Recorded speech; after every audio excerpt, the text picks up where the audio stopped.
So we're investigating Deuteronomy 28:68, and I looked at a good study I got online.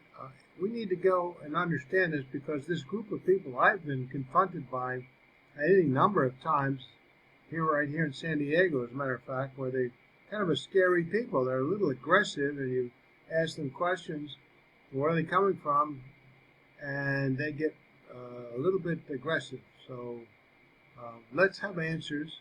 Maybe they'll understand, but I sincerely doubt they're going to be switched over from their idea that the original Israelites, they're the original royalty. They're God's chosen people.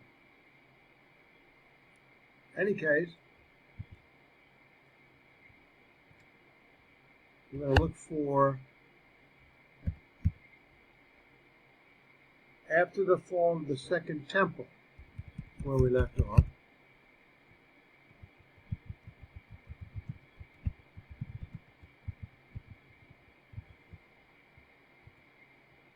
So after the fall of the second temple, AD 70 CE, Josephus reports, because the soldiers were now growing weary of bloodshed and survivors appeared constantly, Caesar orders to kill only those who offered armed resistance and to take alive all the rest. The troops, in addition to those covered by their orders, slaughtered the aged and infirm. People to their prime who might be useful they herded into the temple area and shut up in the court of the women. Caesar appointed one of these freedmen as their guard, his friend Fronto, to decide the fate appropriate to each. All those who had taken part in sedition and brigandage they informed against one another, he executed. He picked out the tallest and handsomest of the lot and reserved them for the triumph. Of the rest, those who were over 17 he put in chains and sent to hard labor in Egypt, while great numbers were presented by Titus to the provinces to perish in the theaters by sword or by wild beasts. Those under 17 were sold. That's Josephus, the Jewish Wars. The wars which followed the destruction of the Second Temple were known as the Jewish-Roman Wars, most notable of which was the Bar Kokhba revolt of 132 to 136 CE. We find accounts of what happened in various places as shown below. Josephus reports the toll of the Bar Kokhba uprising was devastating both on the population and on the places of habitation. The numbers of dead were awesome. While multitudes of Jews were taken captive to fill the slave markets near and far, the slave market of the Terebinth of Hebron was particularly famous as a center where Jewish slaves sent into captivity by Hadrian were sold. So many Jewish slaves were available that, according to one report, a Jew was sold for as little as the price of a portion of horse feed. History of Am Yisrael in Ancient Days, the Hebrew Devar, 1971, page 321. The fortress of Betar was the last standing Jewish fortress during the Bar Kokhba revolt, which was finally destroyed in the year 135 CE by the Roman Emperor Hadrian. We also have many accounts written of this as well. Now that Betar had been captured, everything came under human control, while Palestine, Judah, was reduced to a desolate mound. Captives were sold into slavery in numbers too great to count. First, they were brought to the grand annual market of the Terebinth Eloah tree in Hebron, or in the words of Hieronymus, to the tent Ohel of Abraham near Hebron. Each slave sold for the price of a horse. Those captives who were not sold there were brought to the marketplace in Gaza, which, because of the great multitudes of slaves who were sold there, was called Hadrian's marketplace. And those who were still not sold there were herded into ships and were taken to Egypt. Many died in transit, whether by starvation or by shipwreck, while many were killed by cruel masters. So Munter prima dia, in this writing here, few Jews remained alive. 50 of their strongest fortified cities and 985 of the best towns and villages were demolished. 580,000 died on the battlefield. besides countless numbers who perished of hunger and pestilence. The entire land of Judea was almost transformed into a barren wasteland. So after the fall, Cassius, a Roman historian, this similarity between Tochadacha and what played out during both the destruction of the first and second temples is truly remarkable. We can see this as well in other curses mentioned in the Tochacha. Deuteronomy 28:53 is almost played out word for word later by the prophet Jeremiah, as he writes in Lamentations 4:10. And during the siege and the desperation which your enemies will bring upon you, you will eat the fruit of your womb, the flesh of your sons and daughters, whom the Lord your God gave you. In verse 10, the hands of compassionate women boiled their own children. They have become their food in the destruction of the daughter of my people. If you ask a black Hebrew Israelite what siege is being spoken of in verse 53, they will have no answer. These inconvenient technicalities are glossed over completely. It is clear to anyone who is honest with the scriptural text that this curse is a direct assertion of what was to come under Nebuchadnezzar and his Babylonian troops. The Babylonians laid siege to Jerusalem, burning the first holy temple down to the ground, along with the rest of the city of Jerusalem. This siege is described in vivid detail by Jeremiah in his self-named text, as well as the book of Lamentations, almost in its entirety. In 2 Kings chapter 25, this same siege is described as well in great detail. In 2 Kings 25:3, we see allusion to the starvation of the people, where we're going through which Moses prophesied in verse 53 much earlier. On the 9th of the month, the famine became severe in the city, and the people of the land had no food. Again, we see in Deuteronomy 28:36 another instance where the Tochacha are clearly seen fulfilled under Babylonian tyranny within the actual pages of the Hebrew Bible. We see exact fulfillment in 2 Kings 24:15, as the king which is spoken of in verse 36 is none other than Jehoiakim.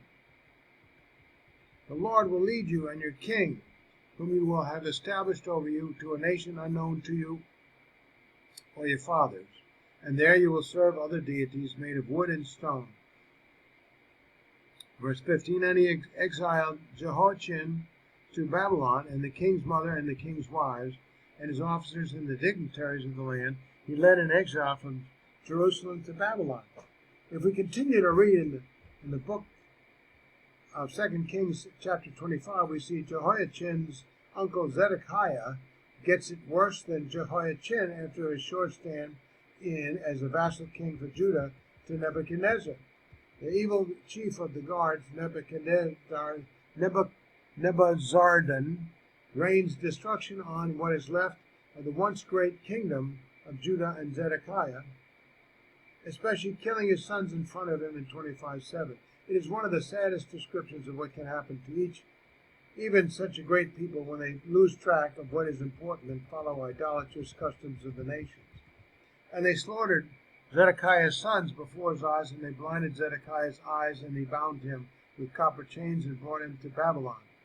Again, Deuteronomy 28:37 seems to be played out again in Jeremiah 25:9 and Psalm 44:14.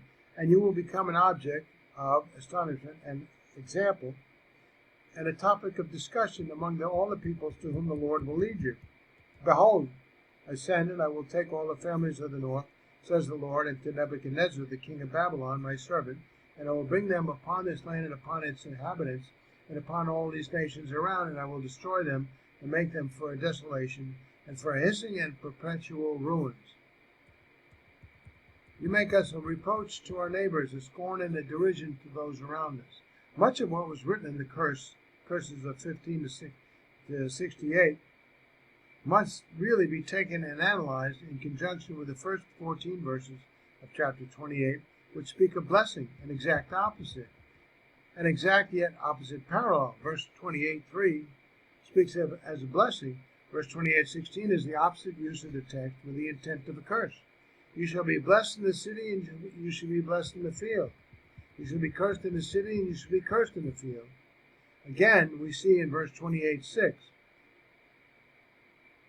used as a blessing and an exact opposite to curse in verse 28:19. You shall be blessed when you come, and you shall be blessed when you depart. You shall be cursed when you come, and you shall be cursed when you depart. The same with verses 28:7 and verse 28-25, and so on and so forth. The Lord will cause your enemies who rise up against you to be beaten before you. They will come out against you in one direction, but they will flee from you in 7 directions. The Lord will cause you to be broken before your enemy, and you will come out against them in one direction, but you will flee from them in 7 directions. And you will become a terrifying example to all the kingdoms on earth.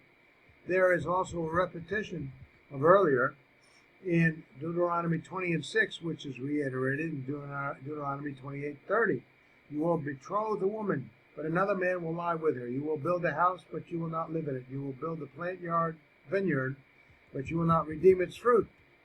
And what man is there who has planted a vineyard and has not yet redeemed it? Let him go and return to his house, lest he die in the war, and another man redeem it. In Deuteronomy 28:62, we see another premonition of what was to be the fate of Israel as a nation. The verse describes that you will remain few in number when you are in exile. If we look at a current statistic for how many African Americans live in the United States, we see that few in number is not an accurate description of the African American population in the U.S. And you will remain few in number, whereas you were once as numerous as the stars of the heavens, because you did not obey the Lord your God. There were around 46,778,674 African Americans or African Americans in combination with another race in 2016 in the United States. Hardly few in number. Christianity is by far the major religion in the United States. A close estimate of the Christian faith in the U.S. is around 75% when including various Christian denominations in the same count. In contrast, Judaism is the religion of 2.1% of the population within the United States. According to the Pew Research Center, there are about 5.3 million Jews living in the United States. Israel has just over 6.5 million Jews living around there. World Jewry is estimated to be around 14.5 million total. When hearing these numbers, the black Hebrew Israelites should really be asking themselves if they fit the description of verse 62. To an honest individual, the answer is clear. If you add in the numbers of the African diaspora, the numbers are staggering. The Caribbean has almost 40 million descendants of Africans living there. South America has over 388 million living there. North America has over 450 million. India alone has over 1 billion descendants of Africans living there. These are just the numbers within the American diaspora. Africa itself is home to over 1 billion Africans. As you can see, Africans are by no means few in number. There are people composed of multiple billions. Commonly, the black Hebrew Israelites will make the claim that their African brethren are not Hebrews or descendants of Shem ben Noach. They will claim that Africans still living in Africa are actually sons of Noah's son Ham, and that only those affected by the transatlantic slave trade are true Shemites. They will often make the audacious claim that their African brethren Hamites sold them, Shemites, into slavery. This may seem unbelievable, but many of them actually believe just like this. If we were to look only at African Americans living in America at roughly 47 million, the population would still far outnumber world Jewry by almost 4 times as many, while Negroes in general would outnumber Jews 443 to 1 worldwide. One must also note that Jews as a people are and have been the only people keeping the Torah. No other people have been worried about eating kosher. Where can you go in any other community and speak with someone who understands what must take place in both the slaughter of an animal, which makes it kosher and permissible for consumption?